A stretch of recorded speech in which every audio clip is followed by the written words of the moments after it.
હવે આની અંદર ખાસ કરીને કોબી છે, કાકડી છે, ટામેટાં છે, ચણા છે અને કેપ્સિકમ છે. તો તમે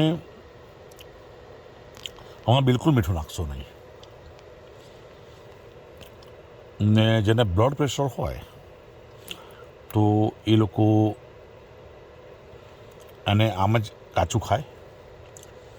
એને કારણે શરીરમાંથી સોલ્ટ લેવલ જે હશે ને બ્લડમાં એ ઓછું થઈ જશે.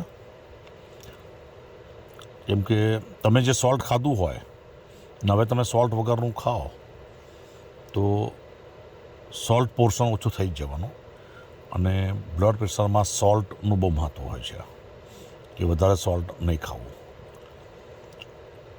તો બને ત્યાં સુધી તમે કચુંબર સોલ્ટ વગર ખાઓ. જો તમને વધારે પચાવવાની ઇન્ટરેસ્ટ હોય તો એમાં બ્લેક પેપર પાવડર નાખી દો તો ડાયજેસ્ટ સારું થશે.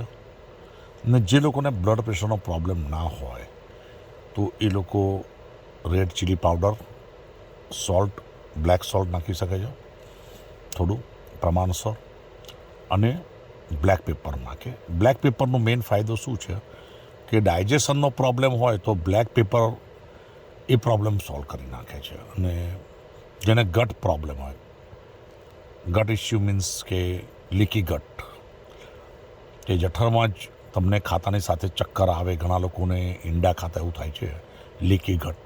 ખાસ કરીને હળદર લીકી ગટનો પ્રોબ્લેમ વધારે છે. એટલે જે લોકો હળદર ખાતા હોય કે હળદર વધારે, તો એ લોકો હંમેશા બ્લેક પાવડરનો યુઝ કરે. આ ક્લિનિકલી પ્રૂવન થયેલું છે કે black powder, black pepper powder ડાયજેશનમાં હેલ્પ કરે છે.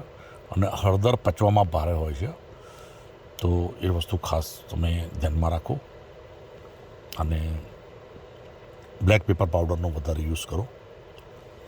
તો બસ એની સાથે જ